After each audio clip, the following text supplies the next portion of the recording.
Magandang araw sa atin lahat mga kababayan, saan man panig kayo ng daigdig naron. Dito na naman tayo sa another episode ng ating vlogs, Badong Aratilis po. Naimbag nga aldaw, naimbag nga amlem, kada kayo amin. Yan. Pag-uusapan po natin, ito pong si Topacio, no? Ang flood control probe o yung flood control investigation daw po na ginagawa ng Pangulo ay for optics lang o for show lang. Matinding akusasyon niya. Pag-uusapan din po natin, ito po yung pong mga nagsimula na po sa House of Representative. Etong pagsisimula na po ng diskusyon sa budget. Pero ang malaking question po ay malinaw na po ba na yung mga pagkakamali no nakaraan, hindi lang po sapat na baliwalain, no? Kinakailangan po may managot. Hindi po sapat na kayo po ay gusto ninyong baguhin, no? Baguhin po yung sistema ngayon na mas gusto kasi nila mas bukas. Meron na pong mga mag-observe. Pero ganun pa man, mas gusto po ng tao na mayroon pong managot sa inyong mga ipinakikipaglaban. Oy, ano to? May magsasampa na po. Eto kapapasok lang po, literal po. Ngayon lang po to talaga. Minuto pa lang po. O yan, no? Kakikita ko lang kanina bago tayo magsimula. Di sana, eto sana pamagat ko. Attorney Jing Paras at Attorney Manny Luna maghahain ng ethics complaint laban kay Senator Risa Hontiveros. Kapapasok-pasok lang po, minuto pa lang po. Kaya ngayon pa lang po natin nakita to. Mamaya babasahin po natin ang live yung balita na yan. Okay. At syempre drug testing po sa Senado, tuloy-tuloy na po. Ngayon pong minuto pa rin po. Ngayon po, nariyan po, nagpapadrug test po si Mig Subiri at saka yung kanyang mga staff. Sana hindi lang po sa Senado, sana pati po sa HOR, at sana, mainit-init pa, galing pa, kasing init po to, ng hot milk, na galing po sa dibdib ng ating mga buting naipasok pa rin. Yan po mga pag-uusapan natin. Pero bago yan, kung bago ka pa lang dito sa ating channel, mag-subscribe ka na. Dahil ito lang ang tayong channel. Pati siyempre sa Malacanang. Dahil ito lang ang tayong channel na may kinikilingan, may pinapanigan, una sa balita, uli sa impormasyon. Kaya ano pang hinihintay nyo? Pindot na. Okay, unahin na natin to. 8 minutes ago. Ito po ang balita, maghahain ng ethics complaint sina Attorney Jing Paras at Attorney Manny Luna laban kay Senator Risa Hontiveros sa Senate Committee on Ethics kaugnay ng umano'y pagkuha at pagbabayad niya ng testigo. Grabe po to. Sabay-sabay na po ngayon, no? Okay. Ayon po dito sa report, pauna pa lang po to, wala pa pong detalye. Pero alam po natin yung tinutukoy ng mga to eh. Teka lang, basahin natin baka may detalye na. Kanina wala pa eh. Ayan po. Layo nitong imbestigahan ng Senado ang umano'y pagbaliktad ng isang testigo na ngayon ay nag-aakusa kay Hontiveros na siya umano'y binayaran. Kung hindi po ako nagkakamali, yan lang po, wala na pong ibang detalye. Kung hindi po ako nagkakamali, eto po yung tinatawag natin na yung alias Rene, no? Ayan. Yung binayaran at bumaliktad. Tama po to para po hindi tayo nabibitin kasi expose tayo na expose, biglang nawawala na lang po. At least merong mga katulad nila Attorney Jing Paras na binabati po natin, no? Mabuhay po kayo, Attorney Jing Paras. At naisipan po ninyo na magsampa ng reklamo para po hindi lang tayo panay-angal, para po hindi lang tayo panay dakdak, no? Kasi kami sa social media, hanggang dakdak lang po kami. Mabuti naman po, may mga attorney na katulad na ni Attorney Jing Paras at ni Attorney Manny Luna na willing pong back upan yung mga kagustuhan nating maganap. Kasi sa totoo lang, yun lang talaga kaya naming mga vlogger dumakdak. Baka yung iba, kami pa pinaghanapan Wala po kaming kakayahan na magsampa ng mga reklamo na yan dahil mauubos po ang kapiranggot na kinikita namin, no? Dahil po dyan kung kami pa magsasampa ng mga reklamo. Ito po, may mga abogado yan, alam nila yung patakaran ng batas. Pero dapat po kasi, no? Hindi po uubra na atake lang ng atake si Risa Ontiveros. Tapos yung mga mali niyang ginagawa ay babaliwalain lang natin lahat. Maraming salamat. Ito si Jing Paras talaga, si congressman at dating cabinet official ni Tatay Digong. Talagang hindi po to ito po yung mga silent talaga na sumusuporta, hindi po nagmaliw ang suporta kay Tatay Digong. Maraming salamat, attorney. Suportado ka namin, dating congressman, Attorney Jing Paras. Thank you very much po. Sana yung mga gusto po namin, ano pa ba? Marami tayong gusto, di ba? Marami tayong gustong sampahan ng mga reklamo. Ipahatid natin dito kay Attorney Jing Paras. Yan, para naman magkaroon ng katuparan yung ating mga pangarap. Samantala, pinakamainit po to. Ito po, ngayon lang din po to. Wala pa pong isang oras. Ito po si Attorney Ferdy Topacio sa pinamunuan niya po. Actually, PDP laban po to. Kaya narito po si Attorney Bundok, no? Simple lang po ang sinasabi nila, no? Maganda po yung katulad ng sinasabi natin dito. Maganda naman talaga, in fairness, yung mga sinasabi ni President Marcos. Ang problema lang natin, action po ang gusto natin, hindi po panay talkies, no? Action po, katulad po nito. SONA pa po yan. Yung investigasyon, ang gusto lang naman sana nila ng mga PDP laban, kasama po spokesperson, kung hindi ako nagkakamali, spokesperson si Attorney Topacio ng PNP laban, no? Ay maimbestigahan thoroughly. Ito pong issue ng flood control projects. Teka lang pala. Mayroon ka makailan lang, kahit yung Supreme Court, binabanatan, si Tabi, bakit tahimik ka? Flood control project, ito ang tunay na usapin, Tabi. Si BP Sara, no? Pinasama nyo ng pinasama, wala pa pong 1 billion ang pinag-uusapan dun. Ito, Tabi, 500 billion ang pinag-uusapan natin dito, Tabi. Bakit tahimik ka nga pala, Tabi? Ang tapang mo, di ba? Okay. Ayon po kay Topacio, ay show for optics lang o for show lang po itong ginagawa ni Pangulong Marcos kasi hindi talaga na iimbestigahan yung mga totoong sangkot. Halimbawa po, hindi totoo na solo lang ng mga kontraktor, na kontraktor lang dapat ang managot. Dahil ayon pa kay Topacio, it takes two to tango. Tama po yun. O sa pangyayari po na to, it takes 3 to tango. May involvement po yung DPWH, imposible naman, no? Na nakagawa na inspection. May mag-inspection po niyan. Na inspection nila. Walang bakal. Natatawa ako rin sa governor ng Mindoro.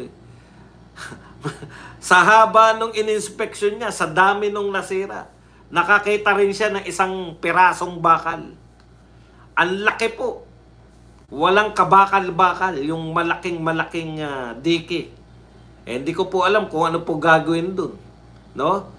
Bakit po ninyo hindi isasama sa investigasyon yung DPWH, lalo na po yung mga district, no? Kasi po, eto pa sabi ni Topacio, alam na alam daw natin lahat. Ba, ngayon ko lang po nalaman to.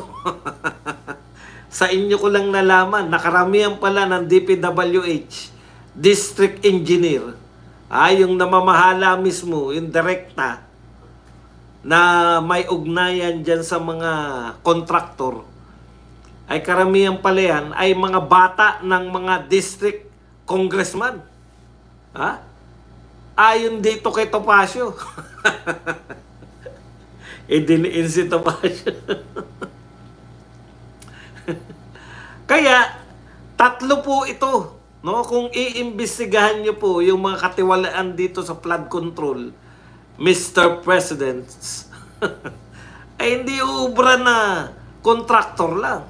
Kinakailangan po, isama po yung mga district engineer, DPWH, yung buong DPWH, at yung kaakibat na mga congressman dyan sa lugar na may mga kapalpakan na flood control projects.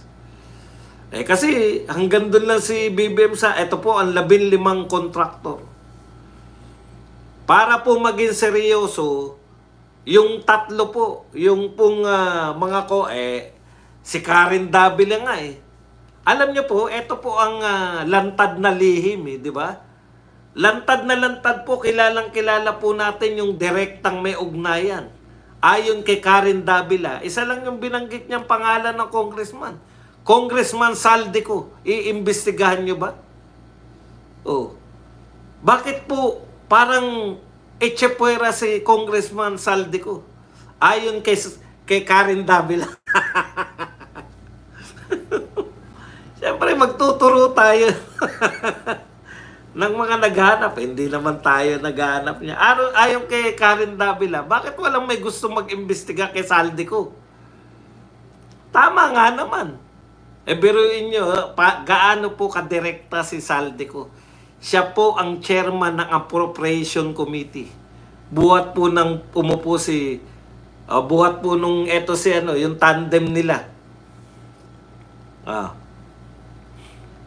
Tapos, kasama po, top 10 ba? Top 10 ba yung kay Saldico? Kasama po yung construction company nila. Dito po sa pinakamalaking Nakopo. Pero yun, ikaw ang chairman. Tapos, pinakamalaki. Ang gusto po nilang imbestigahan, dito po, ang gusto po nilang idiin, si Chis Escudero. Bakit?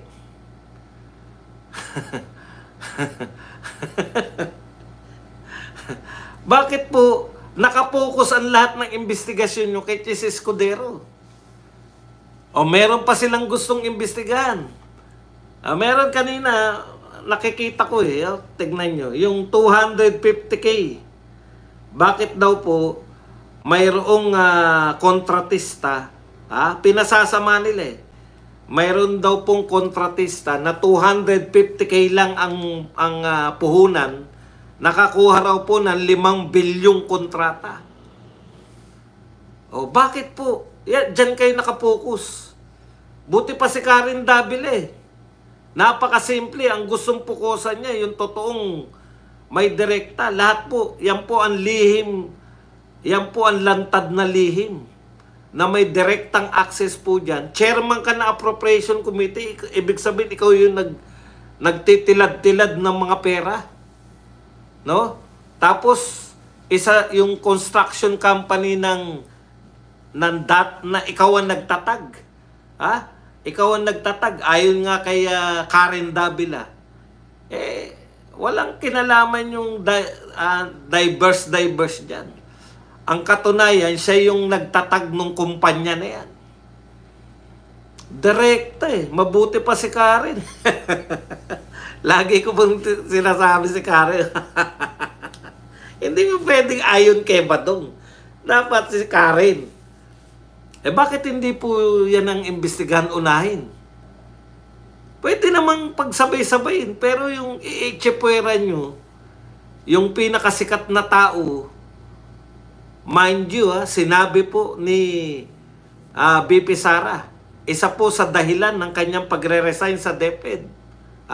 Tandang-tanda ko yung sinabi niya.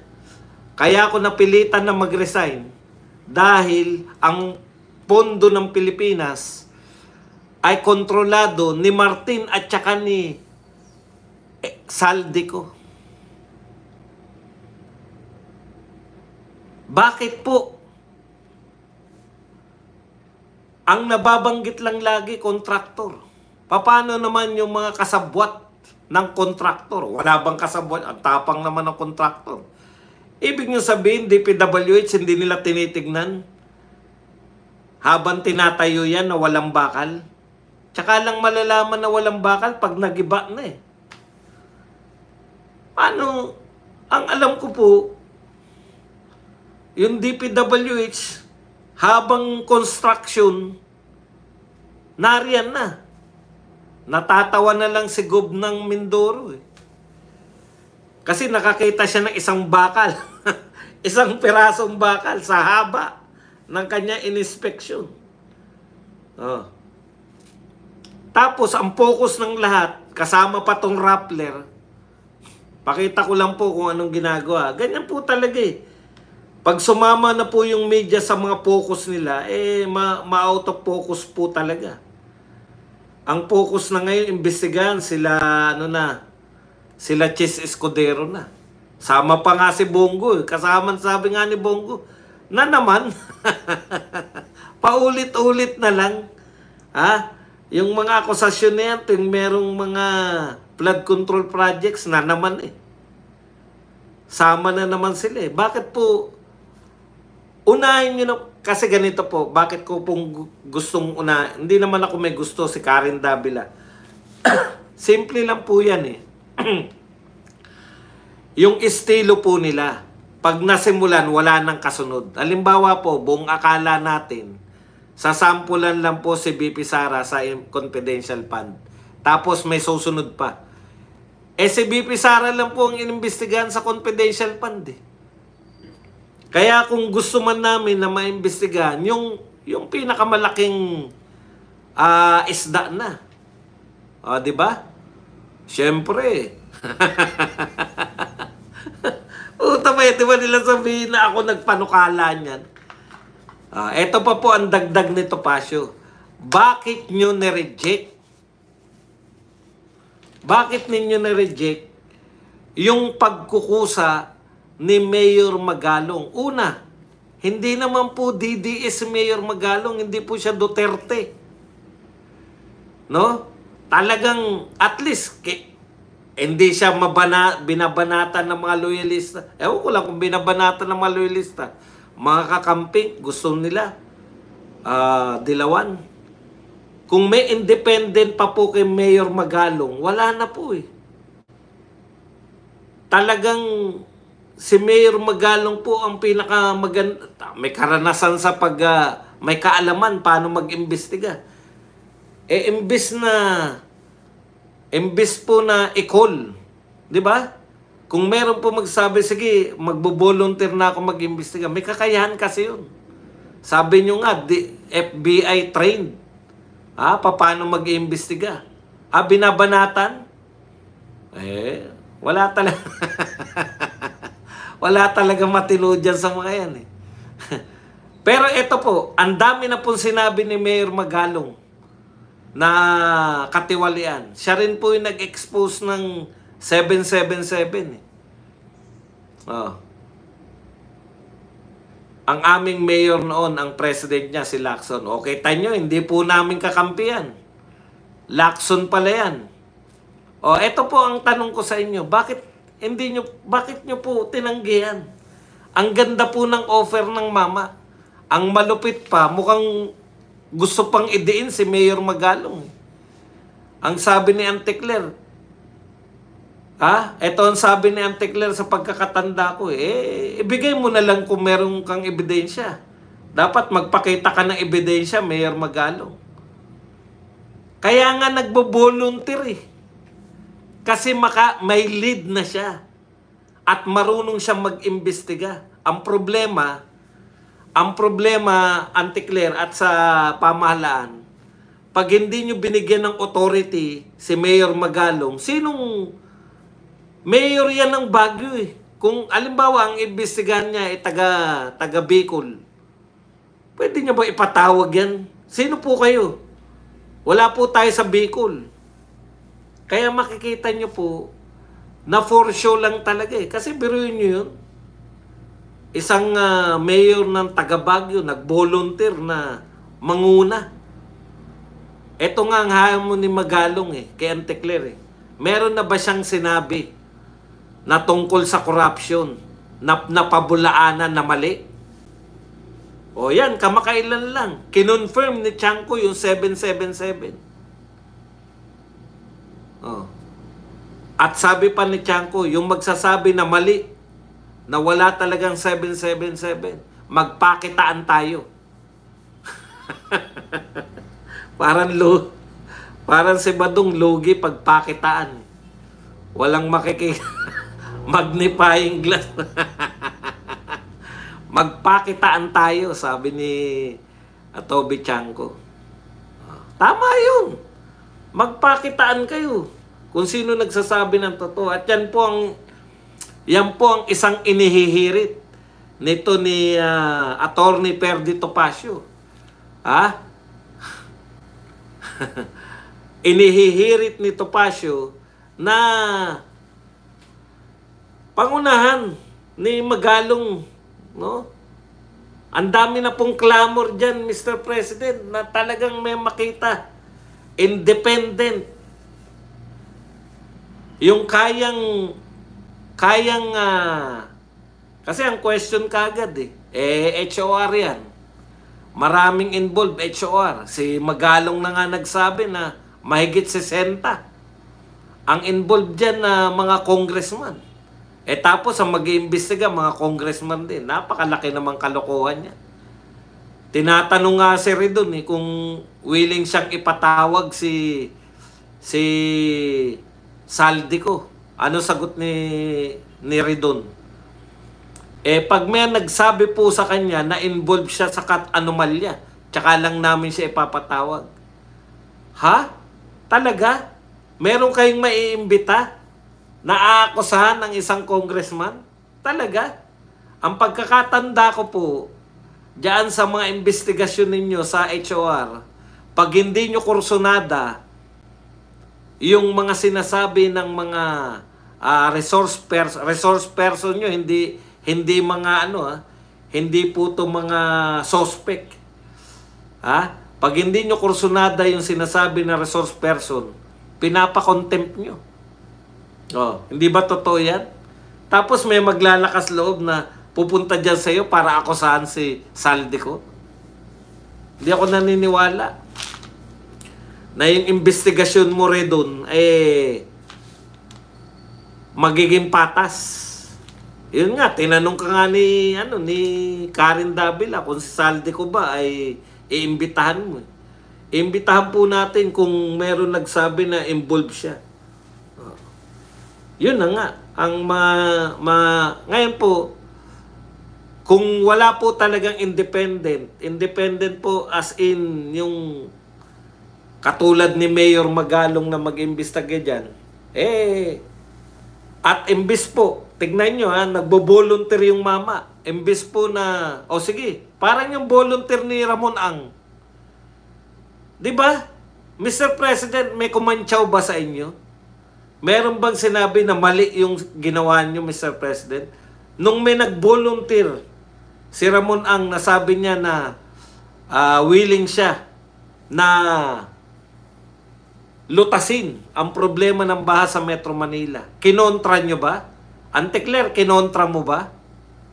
Ganun dapat. Pag may nagbo-volunteer na maganda yung hangarin at may kakayahan naman, huwag nyo sabihing walang kakayahan si Mayor Magalong. Pag meron namang kakayahan yung nagbo-volunteer, dapat ang treatment nyo lahat parang Ramon Ang na pinupuri nyo at pinasasalamatan. Hindi yung asa ebidensya mo. Puta, ganun kaagad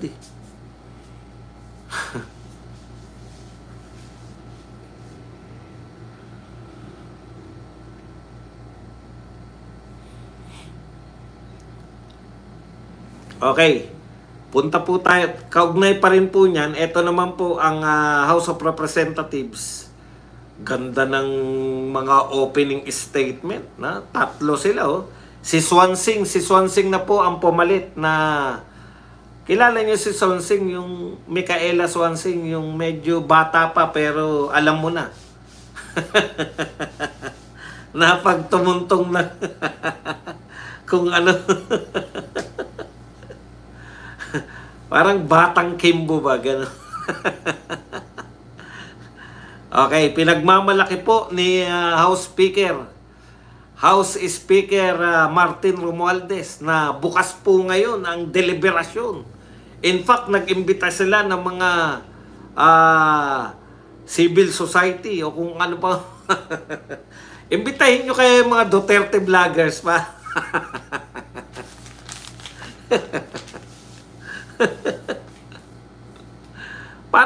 Yun talaga, bukas na bukas yan. Pucha, naka-live pa yan. Naka-live pa lahat ng mga Duterte vloggers niyan. Ha? Okay. Ito po, sabi po ni Speaker Martin, ganda ng sinabi niya, no? Reiterates, Speaker Martin Romualdez reiterates the Chamber's commitment to transparency as lawmakers deliberate the proposed 6.7 trillion national budget for the next year. Civil society organization were present in the debates. Ayan po, no? Inimbitahan ng mga civil society. Mga dilawan. Dilawan lang inimbitahan eh. Imbitahin nyo rin yung mga vlogger ng Duterte. Okay. At ito po ang malupit na mga binitawan. Kapag malinaw ang proseso, malinaw din ang tiwala. Alam mo, Martin, hindi mo na makukuha yung mga taong bayan sa mga malinaw na proseso, malinaw din ang tiwala. Gusto mo malinaw ang tiwala namin? Pabulaanan mo yung mga sinasabi ni Chanco. Kasi naniwala na kami kay Chanco eh. Ano yung mga sinabi ni Chanco? Hindi po yung proseso ngayon ang pinag-usapan. Yung proseso po noon. Kayo, singil kayo ng singil ng accountability kay BP Sara. Kasama na si Percy Tabi. Percy Tabi, bakit wala kang accountability ngayon? Okay. Hoy, ano nga pala, parang si Bam Aquino nang aasar sa atin. Alam na niya, hindi man lang nagpalipas ng galit ng mga Duterte supporters si Bam Aquino. Aba, pinasalamatan pa sa galing daw ni Vice Ganda. Sa performance ni Vice Ganda, pinasasalamatan ni Bam Aquino. Bam Aquino, talagang gusto mo yung yung talagang nagke-create ka, hinahamon mo yung mga Duterte, no? Matindi. Ano bang mga niyan? Pag-aari niya ni Bam Aquino. Nang maisama natin. Oy, wag po kayong eto po, may mga lumalabas na wala naman daw epekto yung ginagawa nating boycott. Ganyan din yung sinabi nila sa 1 month na hindi magre-remit yung mga tahimik lang yung media doon. Yung 1 month no remittance, di ba? Ng OFW, sabi nyo walang epekto. Pero nung lumabas po yung mga datos, nakita po nila yung epekto ng 1 month no remittance.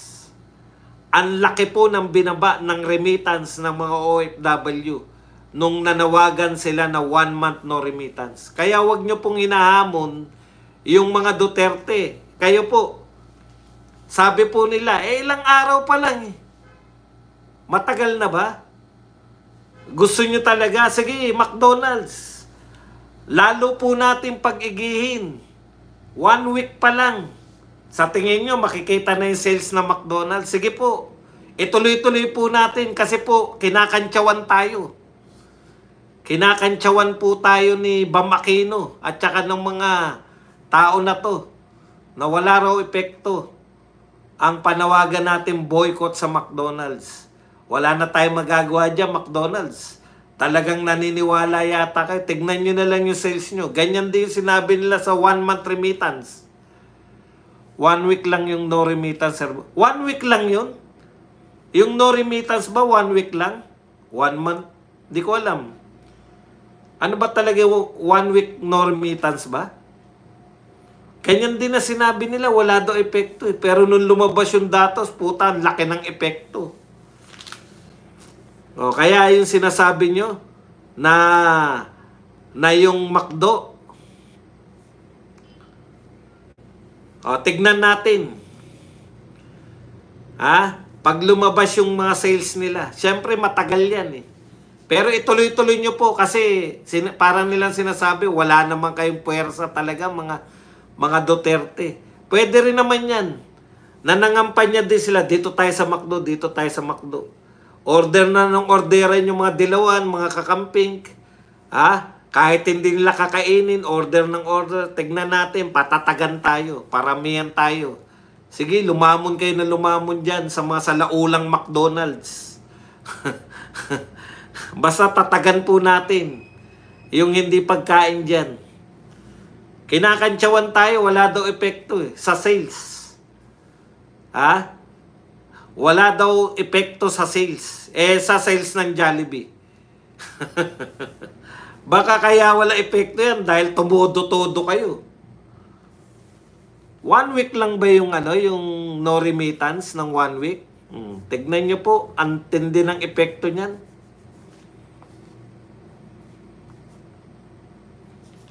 Makikita po niya sa katapusan.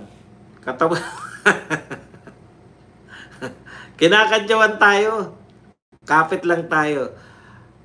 Balik tayo kay speaker. Speaker, eto lang yan, no? Wala kaming problema yung ngayon eh. Magkano kayo ng ngayon? Wala na small committee. Paano po? Bakit nyo po tinanggal yung small committee? Bakit nyo po gustong maging open pati BICAM? Kasi nga, nakita po ng mga mahilig sumilip katulad ni Ungab, ni Congressman Ungab, at ni President Duterte mismo nung siya ay laya pa. Nasilip po nila yan. Yung mga ginagawa ninyong mga insertion. No? Nasilip po nila yan at yan po ay nagaganap sa small committee at saka dito sa BICAM. Hindi na po matatanggihan. At meron pa po sinasabi si Toby Chanco, bukod sa insertion sa BICAM at sa small committee, meron pa pong sinasabi si Toby Chanco, inuulit-ulit ko yung nagsasabi, hindi ako yan, na mayroon po, mayroon pong tinatawag na portal. Lahat po ng mga manghihingi ng pondo, dun papasok. At yun po ay portal ninyo, Mr. Speaker. Kontrolado ninyo yung portal na yun. Yung small committee, pinatanggal nyo na. Yung BICAM, gusto nyo open na. Siguro ilalive na nila yung BICAM. Mahirapan na sa insertion. Ngayon, ang tanong po sa portal, ilalive nyo rin ba yung portal? Hindi ba kayo umaamin na may portal? Na pumupunta ron yung mga nanghihingi ng budget? Na kontrolado ninyo? Tama yan. Gusto po ng mga tao na magtiwala sila. Naghanap po yung mga tao na gusto po nilang magtiwala. No? Okay. Pero, hindi lang po yung malinaw na proseso para magtiwala ang mga tao. Kinakailangan din po ng pananagutan, accountability. Sino po yung mga nag-insert? Sabihin nyo po, nung 2025 budget, sino-sino yung small committee na yan? Na hindi namin alam kung sino yung mga miyembro niyan. Para makita man lang namin, ito pala yung mga insert ng insert. Kaya matutukoy nyo. Kung sila yung mga nag-insert ng budget, malamang meron sila dyan. Bakit nila? Ano yung in-insert nila? Budget saan? Para po magtiwala. Papanagutin ninyo, Mr. Speaker. Kaya-kayang gawin ni Mr. Speaker yan. May kasabihan nga tayo, pag nagturo ka, mas marami nakaturo sa'yo eh.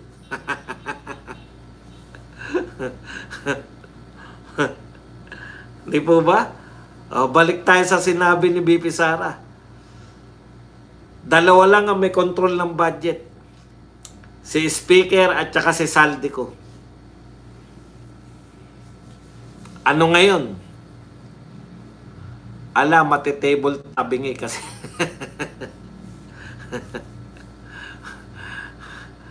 Yun po ang kagustuhan po ng mamamayan, no? Mr. Speaker. Ang kagustuhan po ng mamamayan, hindi lang po yung open kayo ngayon for scrutiny, hindi lang po yung live lahat ngayon ang deliberation at may participation yung mga tao. Hindi po yan. Sana po meron din pong yun na nga. Tanong, paano raw ituturo ni Tamba ang sarili?